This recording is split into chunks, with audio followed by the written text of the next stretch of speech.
And this is where I always tell people, look, follow the money. It requires effort. It requires engagement, true engagement. You got to say yes. Some way, somehow, say yes. That's where the innovation comes. We cannot be complacent.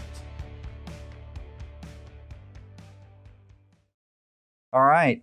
Welcome, everybody, to Move, Crush, Count. This is a podcast produced by J&L Marketing. I'm your host, Scott Joseph. We have a special guest here with us today. And this is, by the way, episode 1, season 3. So this is like special placement for you. Thank you. I'm honored. Christine McAlister. So let's start off for all the people that don't know you.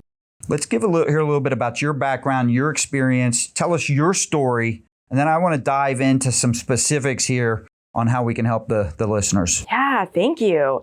So super excited to be sitting across from you today in person because I've done so many podcast interviews and I think only one other one have I gotten to record sitting face to face. So I'm grateful for the time that we are in the world and also that we happen to be in the same city at this moment. Thank you. And we're maskless. Finally. Yes, exactly. Exactly. We can breathe. Yeah. It's awesome. Like you, my foray early on into entrepreneurship was in marketing. I had a marketing agency, a very small marketing agency, not like the amazing agency that you have built, but it was the business that took me out of my 9-to-5 job where I was a professor and I was teaching kids and I was counseling students on how to have their dream jobs. And that ironically was not my dream job. And so I had always known I wanted to do my own thing. It took me a little longer than it took you to get the courage to make the leap. But when I did, I replaced my income in the very first month out of my job. And I thought, why didn't I do this sooner? So you were able to take a job, leave it, and not have that growth period necessarily that sits there that people are afraid of. Right. All right. So we'll talk a little bit about that, how you did that. But what I love about this is you're the complete opposite of what the saying. Those who teach can't, or those who can't teach, right? You did the opposite. Yes, thank you. I get to defy the odds, which I think as business leaders, we all are in some way, shape, or form, right? So I did that for a decade. I got to help people all over the world in a very small niche with their marketing.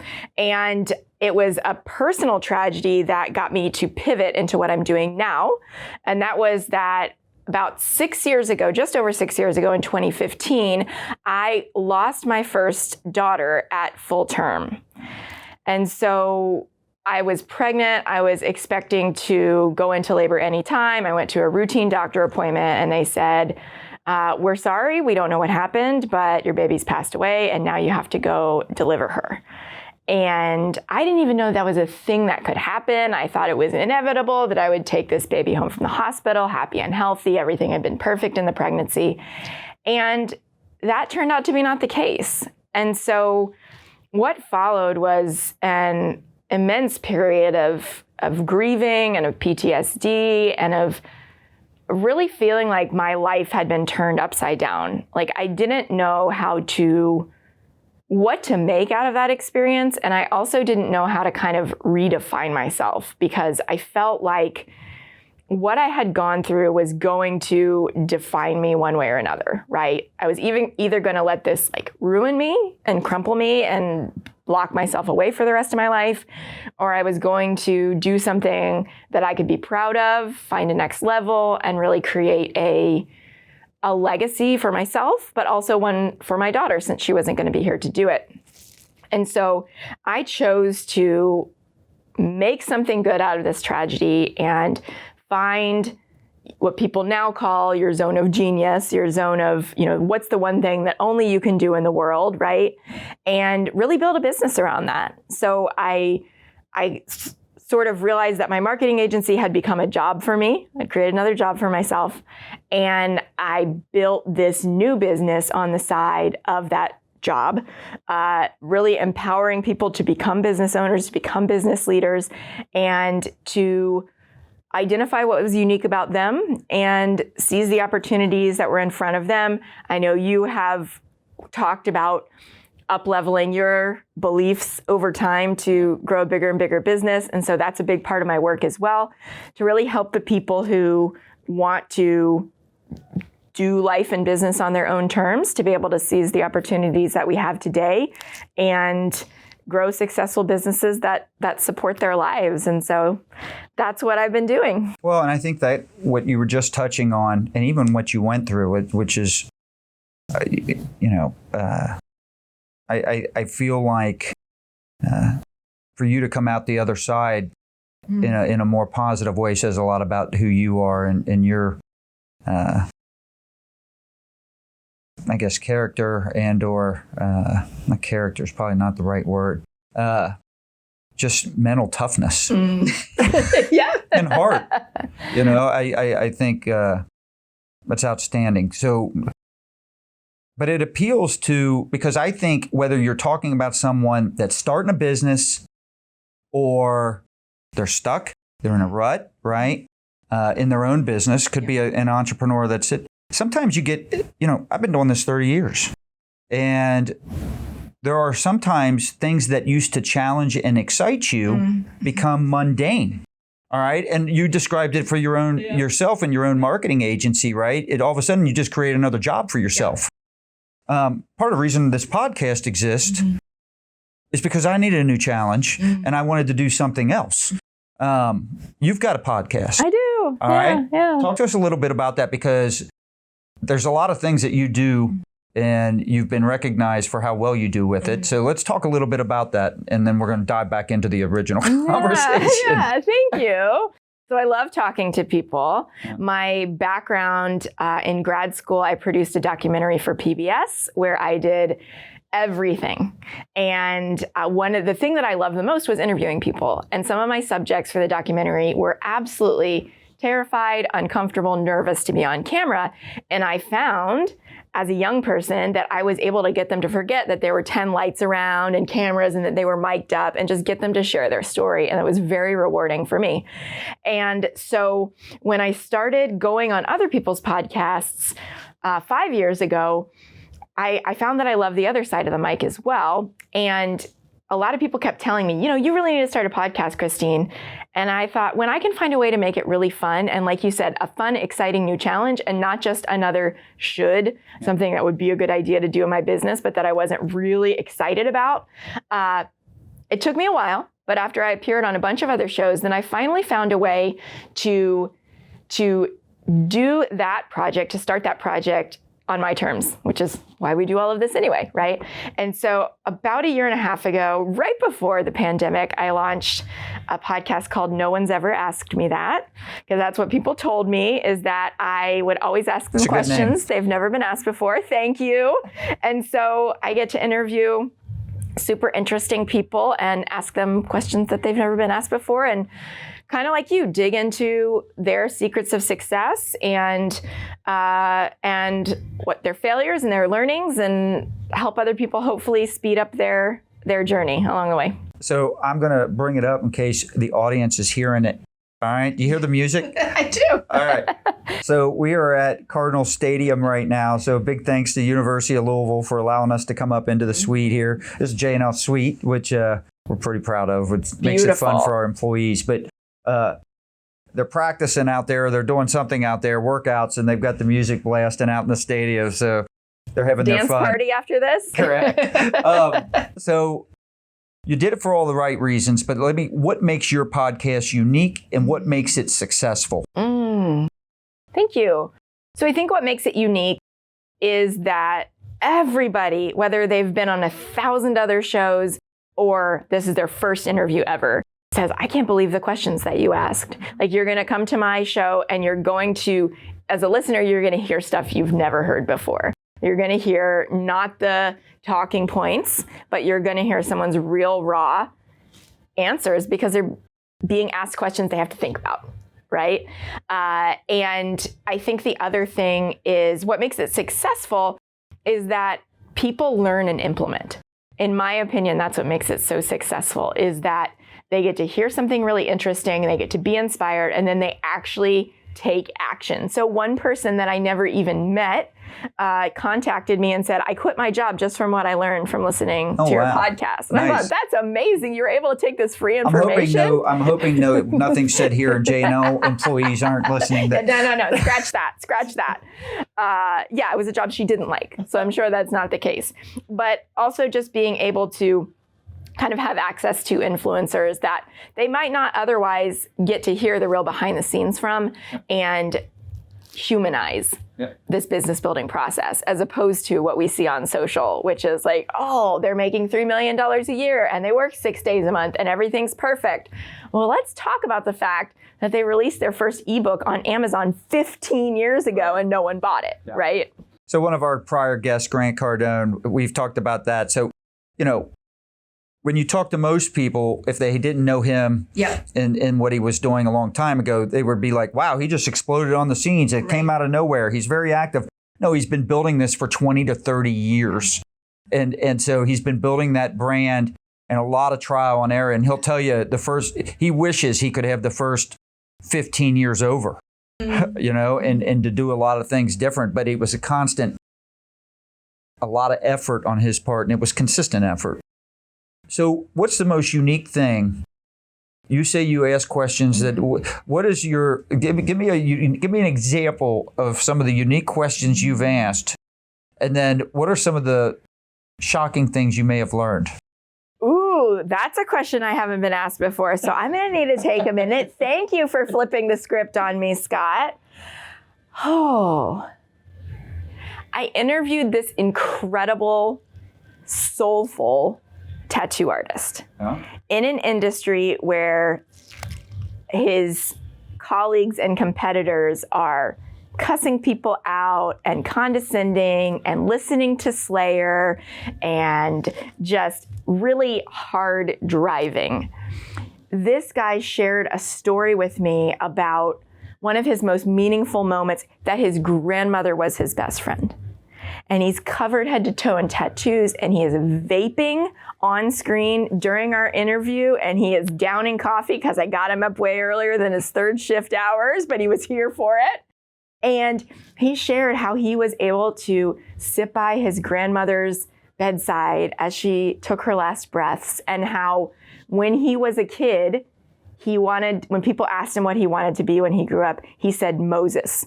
I want to lead people out of bondage into freedom. And I thought, here's an answer I would have never expected from someone looking like this guy, right? In between puffs on his vape pen. And so that's one of the cool things, is that when you meet people that you think you would connect with, right? Like this, you get to find out stuff you would have never imagined about the decades of life that they lived, or what led them to becoming a tattoo artist, right? And seeing that as a vehicle of loving people better, right? So you touched on it a little bit. Why'd you start the podcast? Because I finally found a way to do it that felt really fun and interesting to me. That I felt like, okay, I can do this on my own terms. It's not going to be a churn where I'm constantly like, who would I have to interview this week? And how are we going to do it? It became like, now I get to, of course, learn for myself. I get to have this passion project that I get to share with my community, impact the people I interview, and impact the people who listen, to, of course, grow brand awareness of my business and what it is that I do. But even more so, contribute to this conversation that's happening with, there are over 2.5 million podcasts now, right? Anybody can enter this game and play in this space, and I wanted to leave my mark on it. And I want to shift directions a little bit. A lot of people, I think business leaders, business executives, anybody in charge of marketing, I think one of the most common mistakes they make is bragging is the wrong word, but they like to boast or talk about themselves. We've been in business 30 years. We've done this. We've done that, right? And the customer doesn't typically care about that. Right. Good marketers will always say the customer doesn't care about you. They just want to know, how are you going to save them, whether it's time, effort, money, what's important to them. And so I'm sitting here, and really what you're offering right, is how to save time and effort and make more. In other words, you're sitting here with what's your business you started, right? And you've got something where you've got a recipe basically to show people how they can, for less effort, make more money and save time doing it, right? Yeah. Talk to us a little bit about that. Yeah. Because there's no one out here listening that doesn't want to know how to do that. Right. Exactly. Right. This is what we all want. Yeah. We're time poor. We're entrepreneurs. We're leaders. I was just talking to my COO on the way here about how we started a new arm of the company and I'm building it out so that I can train team as we do, because it's my vision and my idea. And so we're in that edge of like, while I'm building it out so that people can do it at least as well or better than me, I'm back into the delivery of it where I had gotten to a point where I was really comfortable. And isn't that why we start new things?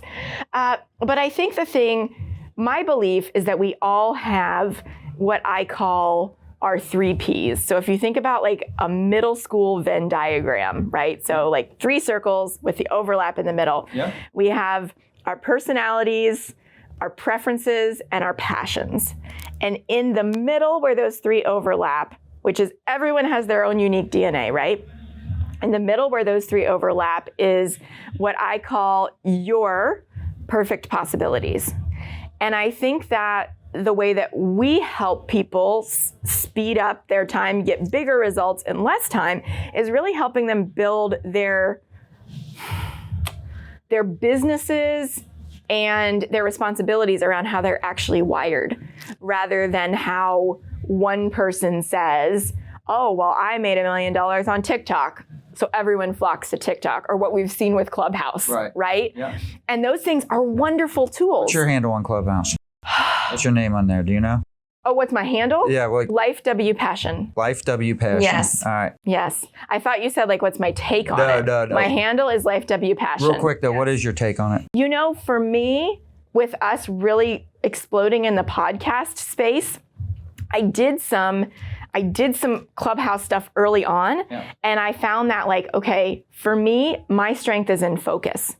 And since right now I'm the face of the brand, I got to focus where I already have the most leverage rather than playing where just for playing's sake. So I felt like for me, I've built incredibly good relationships with high-level people on Clubhouse that I don't know without it, I would have even got an opportunity to talk to them. And so for that sense, but from the focus part, I struggle focusing on 2 different things at the same time, right? I have to, so what I found was my other stuff was suffering because I'm sitting here trying to focus on the conversation so I can provide some type of value to it. And so there has to be almost like a time block and a management of it if you're going to participate in it fully. Yeah. Because you obviously know what you're doing to have been in business for 30 years. Like you have some ability to focus on the right things to have grown this big successful company.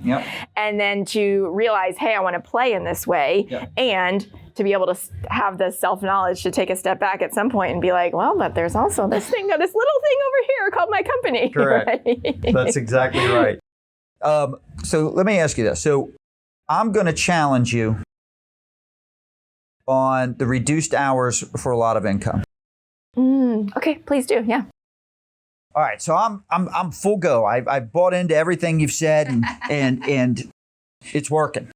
All right. I'm the type, if it's truly about my passion and it's my purpose, which is also what you're talking about here, right?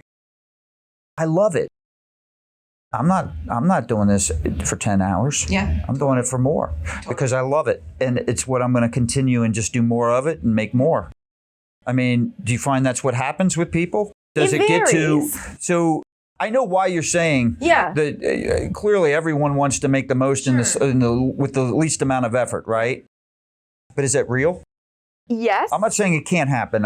And I'm with you. Yeah. I love to work. So you're working more than 10 hours a week because you love what you do. Totally. And if you look at the things that move the needle in my business, it's 10 hours a week.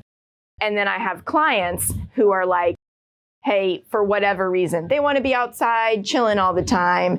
I have young children. I have always only had the availability to work part-time. I'm the primary caregiver. My living children are 4 and 2. And so it was like, I had to figure that out, Yeah. right? And so if I was left to my own devices, I probably would work all the time because I love it. It gives me energy. And it's been my edge to figure out, oh, how do I do that when I have other things that I want to devote time and energy to in order to have these different, like somebody is not in the background going, oh, Christine, you work whenever you want and we'll pick up everything behind you, right?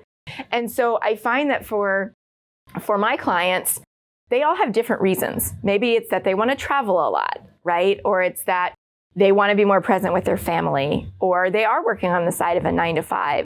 But they need to know that it's possible to get that focused effort in when they are in flow and when their energy is on and when they know exactly what to do, that they can just knock it out, right? As opposed to, what we have been sold, the old school, and some of the people who are very successful today, they thrive on like 4 hours of sleep a night and seeing their family for half an hour and grinding and going to bed at 2 and starting again at 5 or whatever it is. And I think in some ways, people have gotten the message that that's the only way to be successful. Yeah. And so I want to You gotta challenge rise and that. grind. Yeah. And you know what? Yeah. You do have to be consistent. Correct. You do. You and I both know this. Yep. Like, you got to be consistent. You can't just disappear. You can't try it for an hour and show up in a month and be like, oh, where are all my clients? That's like, right. Put up a website and then think everybody's built it and they will come. At the same time, I think one of my friends in college who was a math major coined this really geeky saying that I have never forgotten when he was studying how we would all study for tests. And he came up with this theory of what he called the region of inefficiency, which is like S-curve. Like, you can study and get a great return, and then you can get up into the A knowledge level zone, and you could study another hour for one more point. And that's not going to affect your life. Like, the first 5 hours got you to that A level, right? And I think that in terms of how we work as humans, especially as knowledge workers, our brains can't sustain an 80-hour week grind in front of a computer if we're doing creative work, if we're doing connecting work, right?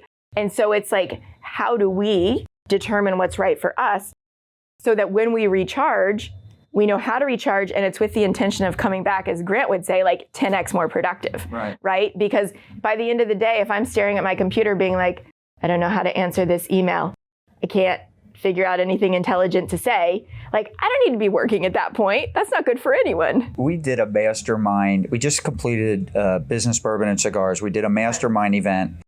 So 4 different mastermind sessions all in one day. Oh my gosh. And I'm going to tell you, these were high-level individuals. And they were working together in true mastermind form, solving problems, coming up with solutions. But I'm going to tell you, if we had added a 5th one,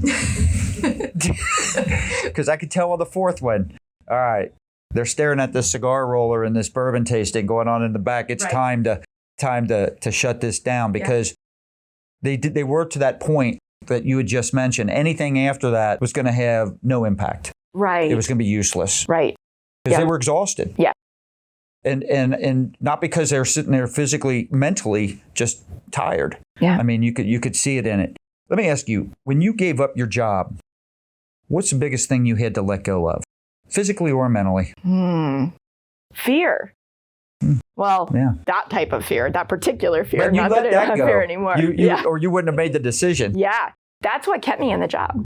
Obviously, it wasn't a lack of capability, because I was able to start making money again immediately, right? But I was so scared that I would fail and fail in front of people, that I wouldn't be able to pay my mortgage, that I would have to go back to a job. Those things now, 16 years into business, I'm like, that's the worst that could happen. I have a different perspective, obviously, going through what I've gone through on what failure is and whether something's actually life or death. And I know that the 20-something me had been trained to be a really good employee. Yeah. All the way through school, all the way through university and grad school, getting a job is what's safe, right? And you have to have a really different view on things, or have been taught a really different view on things to go the route that you did straight out of school. Yeah. Well, I didn't do it straight out, but almost. Pretty close to it. Very close. 22. Yeah. So I just didn't want to wait that long. I was told, hey, in 10 years when we start looking at you for this. And I was like, well, heck, I didn't drop out of school to wait 10 years. Right. So that's what motivated me. But when you're young, there's an advantage when you're younger. Like, it's almost like a golfer that gets the yips. When you're young, you think you're going to make every putt. It doesn't matter the distance, right? You got a little bit more confidence. You haven't been you haven't been punched in the face enough to know that that's not the way it's all going to happen. It's not going to be perfect. Right. So going back to giving up, you gave up the fear. All right, but now you've made the decision. So what I'm looking for is, in order to be successful with what you're doing and take it to a level to where you have it now, what did you have to give up? I had to give up a fear of being a gross, salesy, pushy person. Yeah. So what I find is that a lot of people who are super like mission driven and impact driven, like I came from being a teacher. Yeah. I obviously did that because I wanted to help people, right? And so then when we apply that to entrepreneurship, we have this fear, kind of like outsize our own ability to control other people. Yeah. Like, oh, well, if I make this offer in a certain kind of way, then I'm going to have manipulated them into saying yes, and I'm going to feel bad about that. As opposed to, I make an offer as a human adult who is empowered and sitting across the table from another person who is also an empowered adult.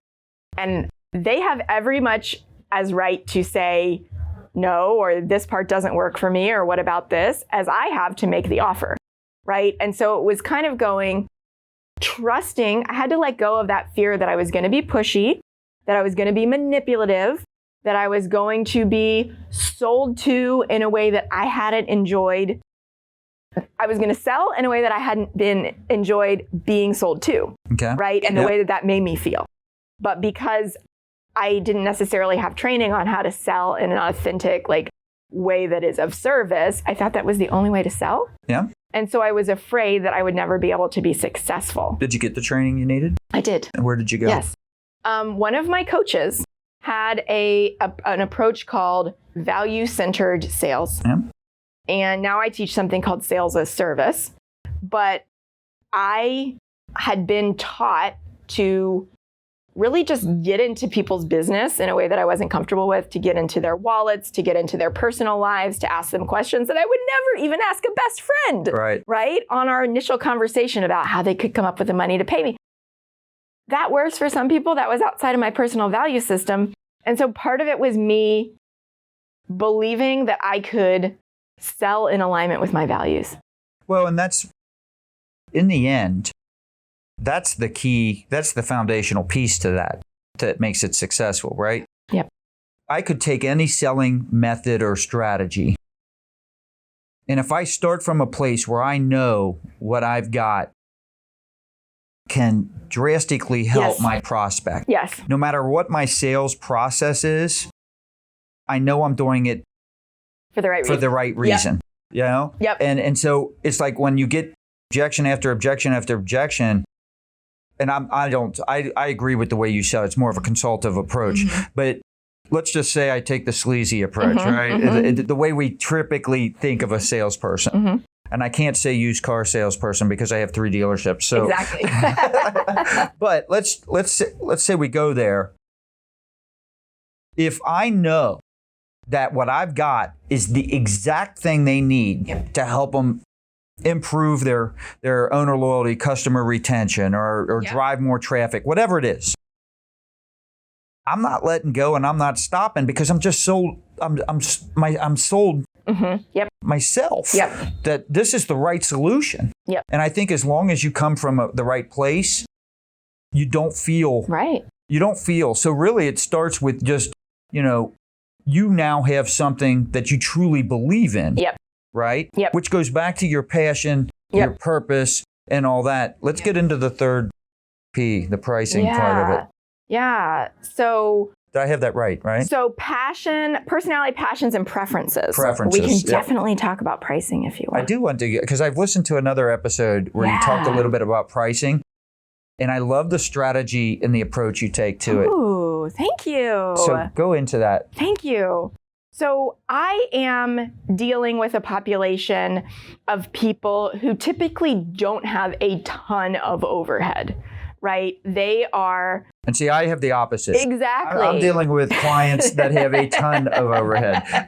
So, right. Yeah. So this is like kind of before you know your base level. Okay, here's what it costs us with all of our different types of resources to deliver a product. Yep. And you're thinking about, or maybe you have a program that you're testing, an offer that you're testing, and it's in beta, and you're like, it could be any range from the bottom of what it costs us to deliver, what we can actually afford to charge, to whatever, because there's nobody else doing it this way, and we're unique in the marketplace.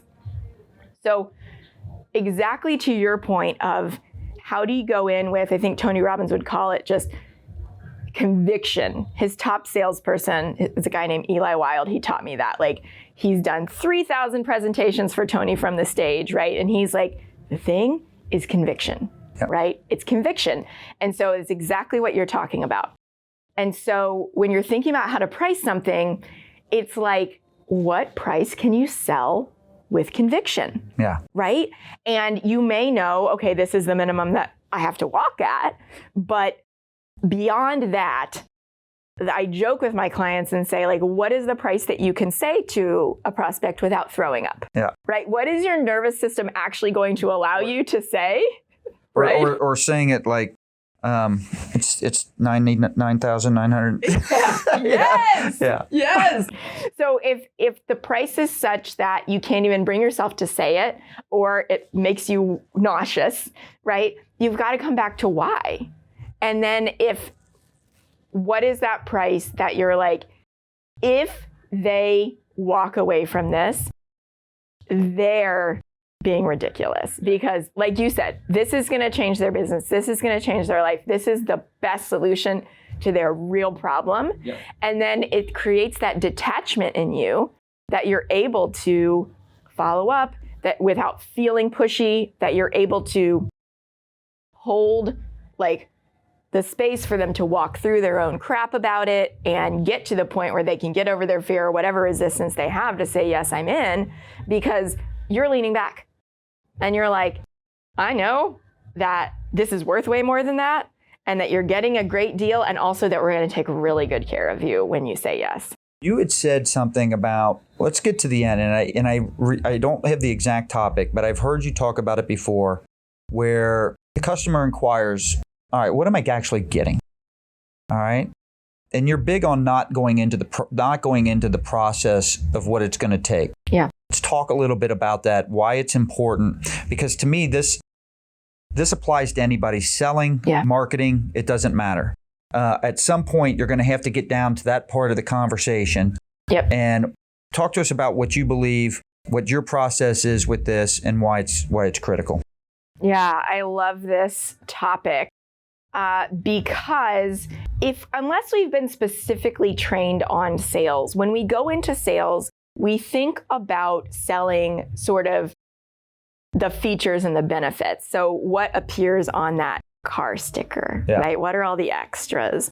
If we're selling a service, okay, how many times do we meet? And by the way, I love your analogy here, because we have a lot of auto industry listeners, and they struggle with differentiating their message in a clear way that doesn't just talk about features, benefits, payment, price, interest rates, inventory. And where you're going with this, I want them, and anybody else out there listening, I want them to really focus in on this, because I love what you're about to say. Cool. Thanks. I like your shoes, by the way. I just noticed those. Unless, like, if we're selling by a script or we're selling with talking points, right? A lot of times what that script is going to tell us to do is to say, oh, you get this, and you get this, and you get this. Or if we're selling a service, oh, you get meetings with us, and you work with us for this amount of time. If you're selling a product, it's made out of this. It's, has this feature. But what people actually want is what's in it for them, right? This is how we as humans operate. What's in it for us? And so if I'm going in to buy a new product, or I'm considering hiring someone, I always say people are not going to remember what you told them, the exact words that you used in a sales conversation, right? They're going to remember how they felt Right. when they were talking to you. And so how you differentiate is how much you make it about that other person rather than going through your rote script of features, benefits, the hows, right? It's more about knowing what is the promise of what your product or service is going to do for someone's life, and then helping them understand how that product or service is going to fulfill on that promise, instead of talking about the literal or figurative bells and whistles, which is what people tend to do. Right. And then your prospects' eyes start glazing over because Right. they can only retain so much. Yep. All they really care about is how that service or product is going to what? Relieve pain Yep. or increase pleasure Yep. and make their life better, That's right. right? Yep. Business, B2B, B2C, whatever. It's all the same. I think people, and this applies at all the different leverage points, whether it's in your initial marketing, once you're first contacting, maybe they reach out to you, text or email, it's how you reply. It's at every leverage point in Yep. the conversation. I brought up Cardone. There's an interesting story that kind of plays along with what you're saying here. I funnel hacked. Okay. They sent me something, and I wasn't interested in it, but I was interested in the funnel just to investigate, Yeah. how it was going to work out and how it was going to play out. So I fill out my phone. I've known Grant for 30 years. Oh, So how funny. I'm not a buyer. I mean, I Yeah. invest with him and other Yeah. things and with his real estate and stuff like that. But for this, I just wanted to see what he was doing because I do admire the way he markets himself. And so fill it out. Within 2 minutes, I get a call. They deliver my thing, but in 2 minutes, I get a call. Yep. And I knew it. As soon as I get the phone, my cell phone rang, I knew what was about to happen. And so I don't have a house phone. So unfortunately, every time I funnel hack, I'm giving out my cell phone. Yeah. But I get this call, and literally, I said, let me stop you. And I said, I'm going to just let you know, I've known Grant 30 years. I said, I was just funnel hacking. I only filled out this form just to see the process and where you're going to take me. Yeah, I love that. Only reason I did it. So I don't want to waste your time. Yeah. They didn't give up. Well, And I think that's a pretty hard objection to overcome. Yeah, no kidding. Yeah. Because it's not a bullshit one, it's real. Yeah, yeah. Right? And so, but they came to me, well, you said on the form this, and they started asking me questions that were more emotional and more for me and about me, and not just process stuff of like, well, we could do this, and like, it wasn't about that. But even aside from that, are you looking to do this, this, and this? Would you be, to the point where I wasn't going to do anything, but internally I was feeling like, gosh, I really would like to see what they have. That's how well scripted, not scripted, but well versed and how much they practice what you're talking about. Yeah. And it's more of an emotional, we buy for emotional reasons, we justify them with logic, right? Yes. And so many people start selling and marketing based on logical reasons instead of the emotional. Totally. What I've also heard you talk about selling high ticket items versus low ticket items. There are a lot of entrepreneurs out there, if they're trying to do things online, they think the best way to start is on the low. Yep. Talk to us about that. Ooh, I disagree because the low ticket offer is more about our comfort level with selling than it is about the easiest people to sell to. Yep. So, right, sophistication of the buyer. So, Go ahead. would you agree? My new daughter-in-law, or about to be. Congrats. My son just got engaged. She's in real estate. Okay. And she's selling a certain level of house. Now, she's only been doing it for a couple of years. She's good. And I asked her, I said, would you rather sell 5 houses at 100, 150,000 or 1 or 2 at $1 million plus? Right. And she obviously chose because it totals more, which they're paid a percentage of all that. I said, not to mention, it takes probably less time to sell that person than the person. There's more inventory in the $150,000 to $200,000 price range, more choices, less likely to make a quicker decision. Yeah. I said, why don't you just focus on the $1 million+ market here and just sell those? Yeah. It sounds to me like you would make more money in probably 10% of the time, which is really what you're talking about. But I don't know if that's exactly in line with what you're talking about. It's the same principle. But yeah, I would much rather sell the higher thing too. But go ahead. Yeah. So I agree with you. Thank That's where I'm going. Yeah. I mean, I think it really applies to anything. I think it's just, again, it's our assumption. Like if we're talking about services online. And that's where I went with that. I feel like because she's new, it was a comfort zone. Of course. It's a comfort zone situation. Yeah, right. She wants to get her feet wet, she get confidence under her, get some sales, learn the business. And I understand that. I'm also always in it for like, what's the biggest transformation change that I can help someone make in their life with a product or with a service? And what I've found is that it's those higher touch experiences, programs, services, or a lot of times part of what you pay for with a higher end product is the experience that goes on long after the purchase, right? Correct. And so I find that it's a more impactful way to change someone's life because we also value what we pay for more, typically, right? I have a friend who gave me access to the back end of his $30,000 business training course, but because he gave it to me for free, I was like, hey, thanks. And I didn't look at it, right?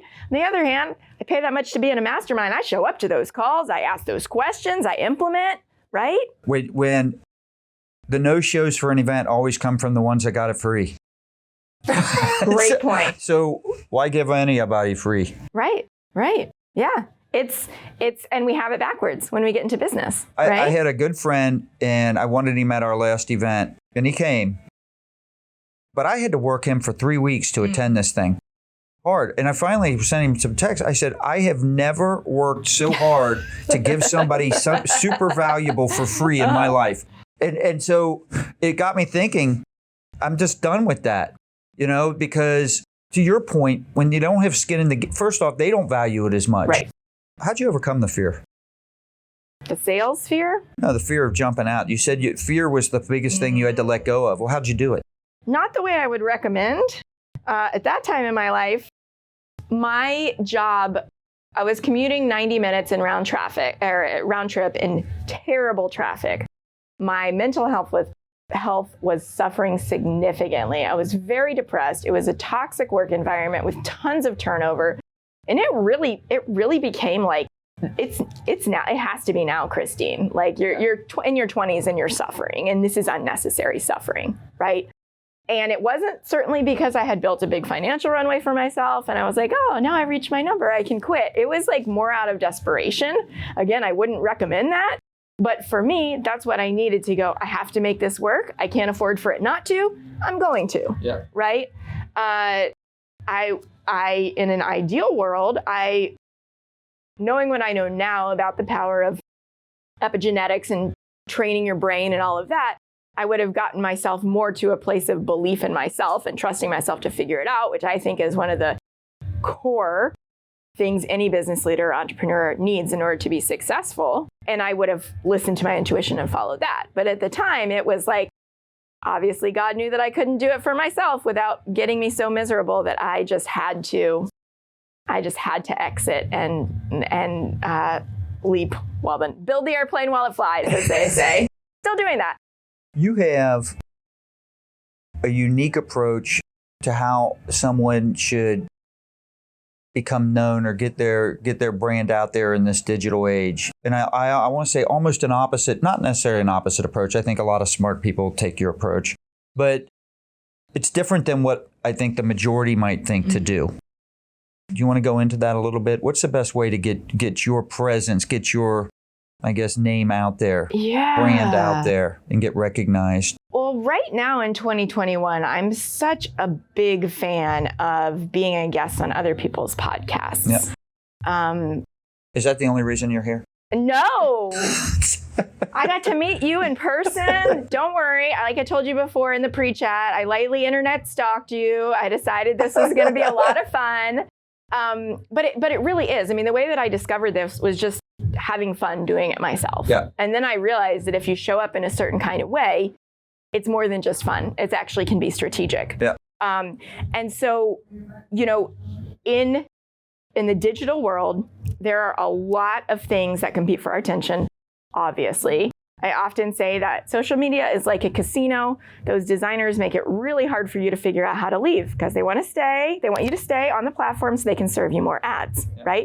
So you put up a post or you put up a story, you're competing with all the other notifications, you're competing with all the other stories, the ads.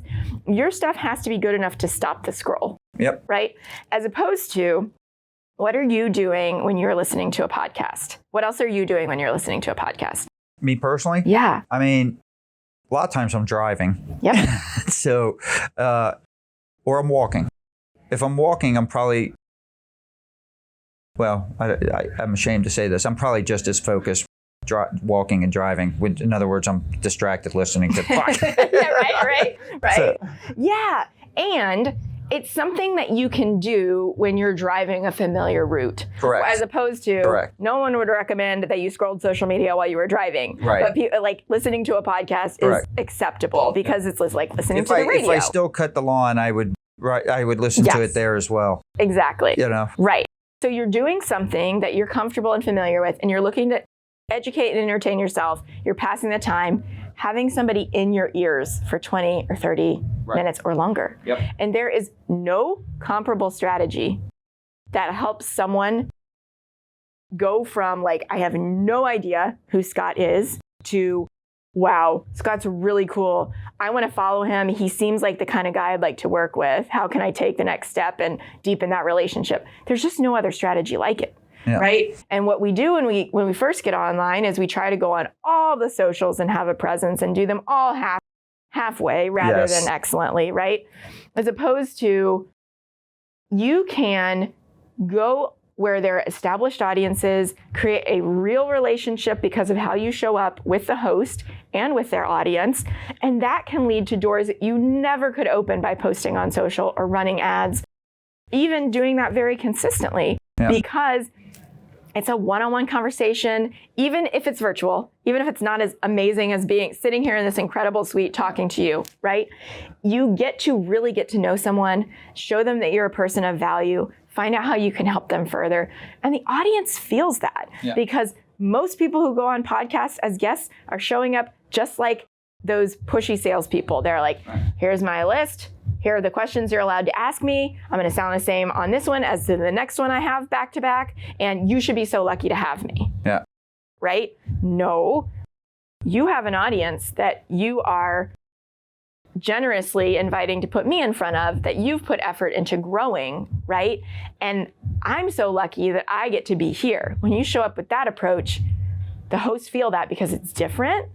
And you're going to open a lot of doors that just by being a good human in this space. I think a lot of, thank you, by the way. And I think a lot of people, that's very similar. We talked a little bit about Clubhouse. Mm-hmm. Yep. For me, a lot of reason why I get on Clubhouse is, I don't know how much value I provide, but I feel like I'm helping. Yep. And I feel like, there's a high that comes from being on that app.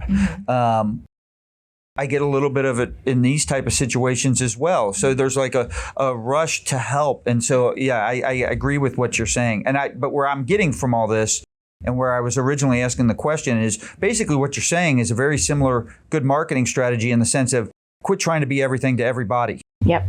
Yep. You're saying stay in a focused thing, pick something, quit spreading yourself out all to where you're not really noticed at all. Right.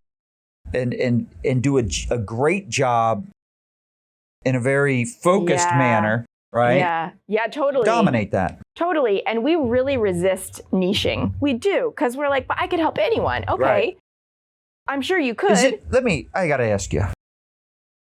You're not the only one that says niche. Yes. I say niche. Which is the correct way? I don't know. Tomato, because you can't say riches in the niches.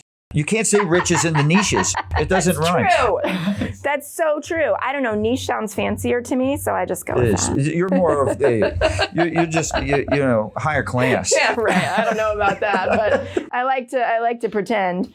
But yeah, I think one of the other things that I don't think we spend enough time doing is like looking at what's actually working, right? So I'm sure that you all do this with your clients. It's like, okay, well, before we go create something new campaign for you, where have your clients been coming from? What's the acquisition? What's the rate, right? And most people don't know. I'm just like, we tried a thing, we did a thing. I don't know. No, there was a Clubhouse discussion today, and it was specific to marketing. And I was walking and happened to be participating in that. And they were talking about, well, we like to come into a market and really blow it up and do all this stuff. Then we start scaling back our budget. And I'm like, if you're doing well, why would you scale back anything? Why wouldn't you just scale back what's not working and take that money and put it in more into what is? Right. And then if you put more in, if you're monitoring it and you're really testing and measuring, if the extra money that you took from the bad that you applied to the good doesn't continue to keep those numbers the same or actually improve them, well, then you know that you've reached that strategy's limit. You need to scale that back and look and test for other avenues, right? Yep. So to me, I don't look to, if I've got a budget, I don't sit there and look if things are cranking along, I want to measure what's not working well and remove it. But that doesn't mean I eliminate the spend. I either put it and allocate it into things that are working well and get more out of that, or I use that part of the budget to test other things and measure them against my benchmarks, right? Yep. Yeah, that makes perfect sense to me. I mean, to me, I just, I don't know. I'm kind of simple on that. That's great. It's obviously working for you. Let me ask you this question. What are some typical business rules that a lot of people follow that you just throw out and say, no, that does not apply? Quit doing this. Yeah. Quit looking around at what everyone else is doing. Thank you. Yes. Yeah. Why is that? Well, in my industry, we have a bunch of people who are influencers and who are sharing, we all do this on social, but they're sharing the behind the scenes, what's working for 7 or 8 plus figure business. And people who haven't even had their first 10K month are trying to do it like that person. And with a team of 1 instead of a team of dozens.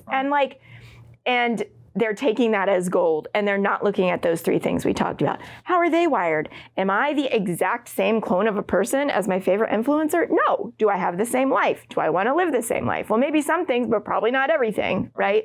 And so it's such a fallacy, this one-size-fits-all marketing thing, that I get why people sell it because it's easy to sell. Right. But I can't tell you how many people come to me having taken like the end-all be-all course and having gotten nothing from it. They bought the testimonials that worked, whatever. It's like one of the things in my industry that I really, really strongly disagree with is like build a course or a webinar and with 0 audience, and then people will come. I see it's taught by some of the big names who I love other things that they do, and I won't name their names, but like so many people come to me with basically some kind of business trauma around that because they're like, I believed in this, I invested all this money and all this time, I built this thing, I ran the ads, and nobody signed up for the thing that I spent 6 months or a year on. You have to get attention first. Yeah.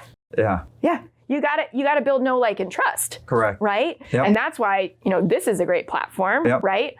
But usually another thing that people love to do is to go out to a cold audience and sell their new thing. Yeah. And I believe that usually your first customers and your first clients are in people who already know, like, and trust you. So how does someone,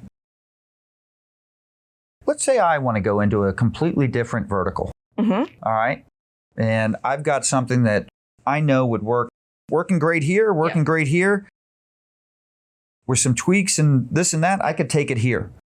What advice do you give the person listening on how to break into a new market where you're not recognized, you're not trusted yet, no one knows you, right? How do you do it? What I find typically is that if you have an interest in a new vertical, it's probably because of something in your life. Like I have a client who had a super successful massive photo booth business that was all delegated passive income for her. And then COVID happened. Yeah. Right. Well, suddenly nobody's renting photo booths anymore. Yeah. Right. So she took a look at like. You need a really wide lens to get that 6 foot. Exactly. Right. Exactly. So she decided, okay, I'm going to go and market to a different audience. Well, for her, it was because it was a group of people that she was really interested in helping and serving. So she already knew some of those people. They were already on her socials. It didn't even occur to her to market to them until then. So if you have something that's proven and you have an interest in another, let's say, industry or niche, whatever, then I would look at the people that you know who are already over there, right? Yeah. And I would start talking to them about that. I mean, that's. But how do you get attention? How do you build, if ultimately it's to build that audience, Yeah. right? Yeah. So it's one thing to learn the industry and get that. Yeah. So what's the quickest path to it? Yeah. Everybody wants it fast. Yeah, totally. I mean, since we're sitting here on a podcast, there's a podcast for that. Yep. There is That's a great point. 100% Yep. a podcast for knitting, right? There is a podcast Let's hope for not. cats. I guarantee you there is one. We can look it up. But like 2.5 million podcasts, there's somebody out there talking about what it is that you are interested in talking about. Yeah. So why not go on their show, right? That's the quickest way to get in front of an audience of people who are interested in the very same thing.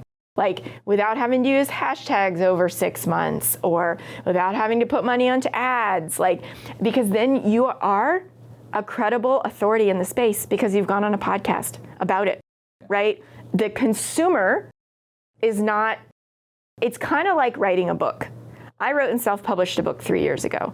I did it. I paid for an editor, right? I didn't go the traditional publishing route. But the doors that opened because I have a book, even though it didn't come from whoever, because of the perception, right? Yep. The doors that open because you go on someone else's podcast, it's perception, it's authority building, and then you can use that to leverage going on other appearances, Right. other platforms, and immediately getting people to follow you from your appearance. You brought up something earlier when we were discussing fear, and you had brought up some of your clients or people that you were, I think even said students maybe at the time back when you were teaching, that were a little gun shy when it came to the camera. Yes. Yes. So today with social, because a lot of what you've talked about is, while the podcast may not always, we're on video. Yep. A lot of Totally. podcasts are Totally. recording, right? Yep. Because you want to you want to leverage Might the as well. content. Yeah. Why keep it just audio? Yeah. And so, so for me, what do you think? Why do you think they're so afraid of that? Because video and putting yourself out there in a way, you're big on making sure that you speak of who you are, Yeah. being authentic to you, Yeah. right? Why are people afraid of that? And how do they overcome it? Usually I find that people are afraid to... Or how should they overcome it? Yeah. I mean, if it's something that you want to do and you're just scared, right? I have clients who are like, it's not my thing. I've tried it. I hate it. I don't even want to learn to like But it. do you think it's that they don't like it because they truly don't like it? Or they're trying to logically justify whatever they're afraid of? Like, I'll tell you, for me, I hate the camera. Hate it. And so I've gotten better at it now. I don't know if I've gotten better at it. I've gotten more comfortable with it. Right. All right. Just simply because for me, I was hesitant. And even in my first episode or two, it was like when it was time, it's like I even delayed the start of it. We probably didn't start 15, 20, 30 minutes until it was actually started because I just kept pushing it off, right? Yeah. Delaying. I was too worried about either making a fool out of myself, worried about what other people would think. What's his motives? Oh, look at him. He cares about, he's just self-promoting, thinks for all the things that go in these business leaders' heads, right? To me, why is that a big deal? How do you overcome that? What advice would you give that business leader?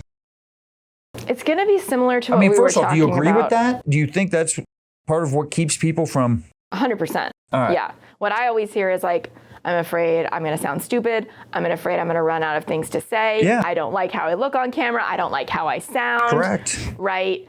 That's always, it's just like, I want to control the whole thing. So I just rather not do it. Right? I don't want to make a mistake, which is also coincidentally why a lot of people don't do the entrepreneurial thing or rise as leaders, right? Because we're wired for safety. Our nervous systems are still wired to be in the tribes, making sure that at night we're not getting eaten by lions, right? Yep. And so when we do something different, when we leave the tribe to go on camera, to start our own business, then we, to be visible as a business leader, we do come up with those, our brain throws that stuff at us like, who are you? What do you have to say? Like, people are gonna criticize you. People are gonna think you're too big for them. And it's all about that fear trying to keep us safe, right? Trying to keep us, I have this saying to self-quote that to your brain, safe is same even if it sucks.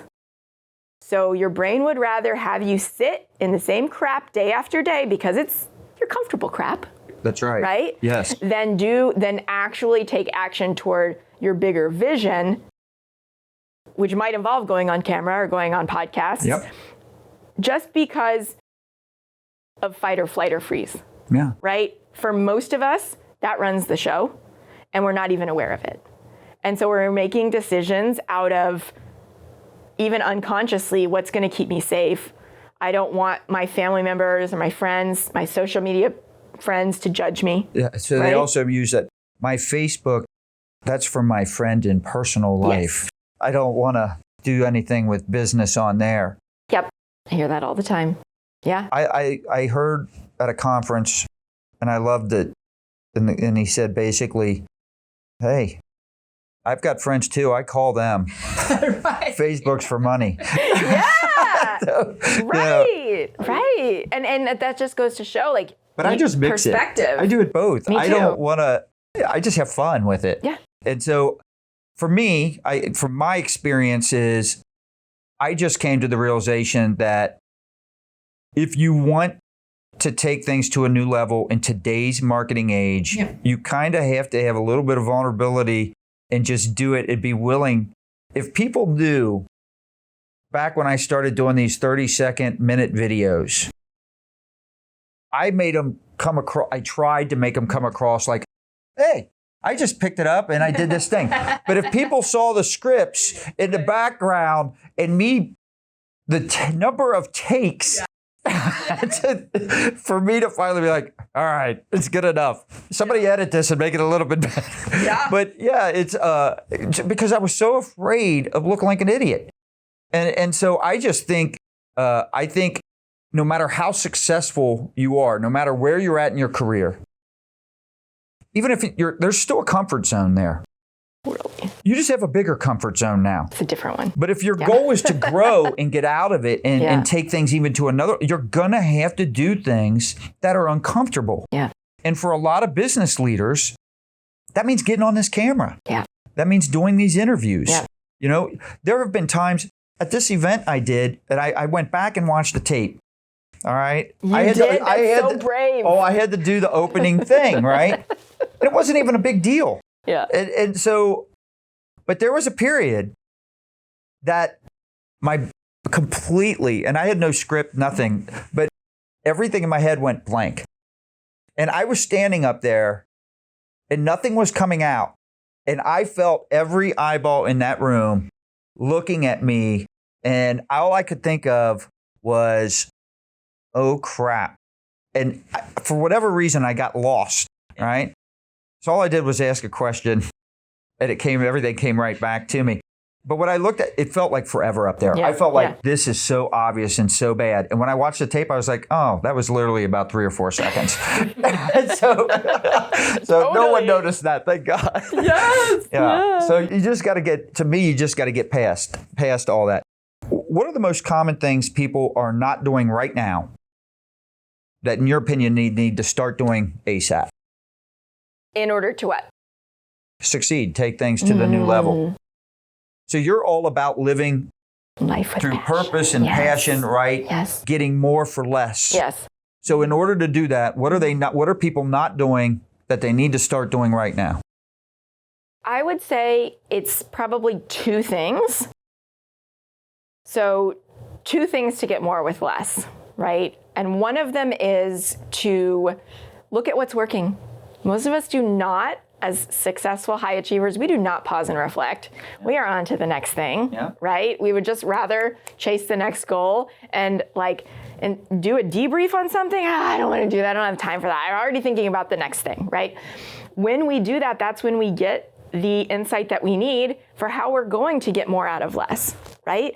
It wasn't until I did a debrief on, where had all my leads come that had converted to customers that I thought, oh my gosh, this is an 80-20 situation happening right here, right? Yep. But I would never have known if I was just kind of doing all the things, right?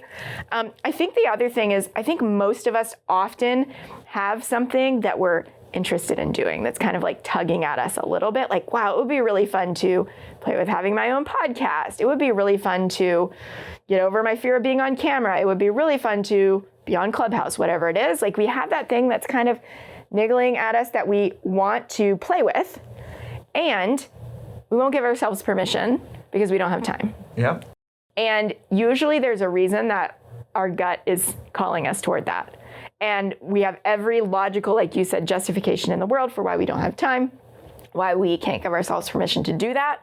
But if we're business leaders and we always want to be innovating, then giving yourself permission that, like, what if playing in that way was actually the thing that grew my business rather than another time suck, right? Because if you put intention behind it and you have a strategy for how that could potentially be so, then if it's fun for you and it's an edge for you that you're growing, you're gonna follow through with it, right? Like, the reason that Clubhouse is working for you is because it's fun for you. Yeah. And you keep showing up. Well, and I'm doing it because, I don't know if you are familiar with Tim's story. Yes. Miracle Mentality. Yes. So he's going to be a future guest. Yay! And so finally got that book. But I really liked it. And that's, I brought up the things that used to challenge and excite me have become mundane in certain areas. Yeah. Not all, but in certain areas. And so kind of goes to what you're saying. I've really tried to consciously focus on doing more things that excite, because what I found is exactly what you just said. The growth has come from those areas. When you're viewing things as mundane, and it's like, it's hard to come with the same passion that you used to have, right? Yeah. And so the growth and I mean, we as an agency have had, we're up 800%. So it's a big growth number. Yeah. So, but it's come from stepping out and doing those things. And it's just completely changed the culture. It's like night and day. That's amazing. And do you attribute that? We had a great culture for a very long time, but went through a tough pivot, right? Yeah. From traditional to digital. But it came from exactly what you're saying. Fear, we've talked about that, stopping. You brought up something that we didn't touch about on the pricing thing, and I've heard you mention it before. You're also a big believer into just, you said, what is your pricing? Get it out there, launch, go. Quit overanalyzing and paralyzing yourself with all the research and thinking everything's perfect. So many people don't do things just because they think it's not ready yet. I'm not ready yet. That's not been done before. Right. Right? Yes. That's too, that's impossible. Can't be done stuff. Yeah. Yeah. They don't dream big. Or they won't let themselves think it might be possible for them. It's that whole must be nice mentality, which I bet you hear all the time, right? You've worked really hard. You have a super successful business. You have a lot of different things, multiple businesses, things going on. You get to enjoy that. And then it's easy for people to justify their own lack of beliefs or their own limitations by being like, well, that must be nice, and not seeing the 30-year overnight success, right? And I think that's the easy way out, right? As opposed to recognizing, hey, I can be proud of what I've built here. It doesn't mean that I'm going to stop, but being proud of what I've accomplished, being proud of, and engendering the belief in myself that I have enough today to help some people who don't know what I know, right? As opposed to, I need another certification, I need another degree, I need another training, right? Misery loves company because that way they can just, people that aren't pursuing, aren't excited, it's an easy way to justify that it's not them. Yes. It's all of us. Yes, totally. It's just the way life is. It's the world, right? Yeah. And so, going to what you're saying, what makes an effective leader? Well, this is something I really feel like is an edge for me. I have a small team, and I think I put a lot of pressure on myself to be some kind of definition of a leader that I got somewhere along the way that I don't think is me. So it's an interesting question because I'm very much like in process around this, but I think it's somebody who works to help the person that is working with them or for them to achieve their own dreams, right? Like I don't have any false conceptions about my team members wanting to do the same things as me in the business, right? Or they would be running their own thing. Right. One of them wants to run her own thing within a few years. And so my goal is to help her be so successful in her role that she can do that and not be like, oh, well, that's wrong because she should just want to work for me forever, right? So another one, she wants to retire in a few years and travel with her husband. Great, right? How can I help you travel now? How can I help you be successful now? So one of the things I'm hearing is you know what their goals are. Yes. Okay. True. So it allows you, not every leader or manager knows those things. Yeah. They don't ask the right questions. They don't find out what that person is. They won't know how to motivate them or inspire them, right? And so I'm sitting here.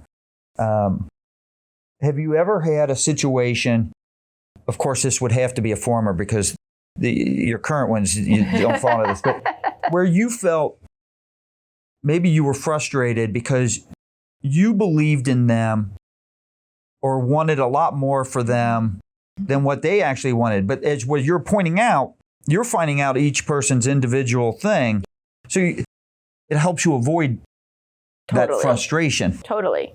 If that makes sense. Yeah. And there have been times when I've found like maybe the old model of, hey, you just need to hustle harder, more hours equals more satisfaction, more happiness. And I've seen it come across with some of my team members. And I've said like, we can't do this. This is out of alignment. My business is called Life with Passion. Not like, I cannot be a part of you working yourself to exhaustion and being bedbound. So we either need to find someone else to do this or like, you need to stop because this, I cannot in my values and in my conscience have you behaving like this and us as a business espousing these values, right? Yeah. So I think it's often more stuff like that where it comes up with some values conflict that I go, ooh, we can't do it like that. Like I can't work with my clients over here and teach them this and have you running the business, part of the business like this. So that's been a cool lesson to get to go, I do have something to say about that. And I have, as you so generously have reflected, like come up with some things that I do feel strongly about and that I do want to help team members to either avoid or to embrace. What's your niche? Niche, whatever. I'll say it both ways so all of it. We're clear. I tend to work with really mission-driven, high-achieving people. So I think because of my own story, I naturally attract people like that because obviously income is important to living in this world and being able to take care of ourselves and our families and having the things that we want. And my people tend to want impact and income. So, and have a belief that the two go hand in hand and not just one or the other. So impact meaning I'm going to help everyone for free, which as we've discussed, doesn't have the maximum impact. And income meaning I'll just get whatever money I can by whatever means possible. What initially got you into teaching? I fell into it by accident. In grad school, I was a grad assistant. So I was there on a full scholarship, and that meant I got to teach some classes. And I had no idea how to teach a class, and I never intended to teach a class. I was planning to go into the film industry. And I showed up, and they said, okay, well, we don't care if you don't have any teaching experience. This is what we're paying your tuition for, so you best figure it out. And so I did. And right when I was getting ready to graduate and either move to New York or DC or LA to enter the industry, I got a call from my alma mater, which is one of the top media schools in the country. And they said, we know you're about to finish your grad degree. Would you come try teaching for a year? And out of the blue. And I said, no, because it wasn't in my plans.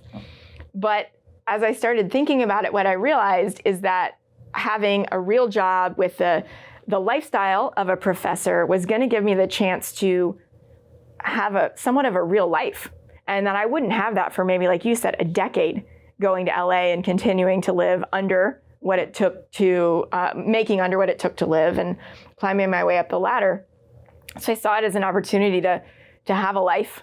And then I found that I loved working with the students who wanted to be there, but most of them didn't because they were there for a degree. Right. Yep. And so I definitely am like a teacher counselor at heart. Now I get to work with people who want my help. So you clearly have a lot of passion and a high level of energy for what you do. Yeah. All right. I love that. And I want you to be completely honest here. Of course. Did you have that same level of passion and energy when you were teaching? No. All right. So what I love about your story, all right, and it goes to right with your teaching as well, right? And that is, and I don't want it to be about the money because it's true. You're truly happier. Mm-hmm. You wouldn't have more passion and energy, correct? Right. But you're also making more. Mm-hmm. In other words, it wasn't about the money. Right. It was about you're because money doesn't. Everyone thinks money makes you happy and excited. And gives you no, it's the opposite. Yes. The money comes because of the energy and the passion and stuff. And so that's what you're teaching. I love that. All right. So give us some final thoughts. What would you do to motivate, whether it's business leaders, up and coming entrepreneurs to go chase their big dream? I think the most important thing to know is that regardless of your perception of competition, people are always going to buy from people for emotional reasons, right? And the online world is massive. And so when we start thinking about a new niche, industry, business idea, usually one of the first things we do is we look at the people who are way further along than us, right? So we look at the people who are where we want to be in 10 or 20 or 30 years. And we think, oh, well, they've cornered the market, like there's no space for me. And what I find is the more authentically you choose to be, and the more visible you choose to be with who you really are, you're going to attract people. Like you're not going to feel like you have to go chase people down to work with you anymore. They're going to come and they're going to self-identify and they're going to say like, I'm watching you, Scott. Like it seems like what you've been doing is great. Like how do I work with you more? Right? Which again flips the paradigm on marketing. Yep. And I think that's the best entree for people who want to scale up in a big way, but you might not be doing with investor capital or whatever. You got to leverage yourself. Yeah. As my COO says, you got to leverage your sweat equity, right? And so when you're doing that, how can you do that in the most leveraged way possible? How can you distinguish yourself? The one thing that you will never have to compete with anyone on is your story. Yeah. Because that's it. The end, right? And so the more that you embrace the parts of your story that you're comfortable talking about and tie them to why it is that you do what you do, the more that you're going to build a team that's behind your vision, build a team who really is loyal to you. You're going to build a customer base that feels the same way, that sticks around forever. And you're going to increase the amount of referrals that you get when you take care of them really well, which, hey, who of us would not love a business that's entirely booked out based on referrals, right? Like that's the dream, especially even in marketing, right? So I think that's what I would say is like, and recognize that you have the power to do that today. Like it's nothing outside of you. You have it. Yeah, you can't, you have to push the mute button on all those thoughts that we kind of subconsciously or consciously tell ourselves, I can't do it, I'm not ready yet, no one's done this before, all those things. No one built Amazon before. Right. You know, no one built Apple before. Right. So at some point it has to start somewhere. Yeah. And so dream big, go after it. I love what you said about being authentic and being yourself. I can tell you this. So I'm still, when I go on camera, this is me. This is authentic me, right?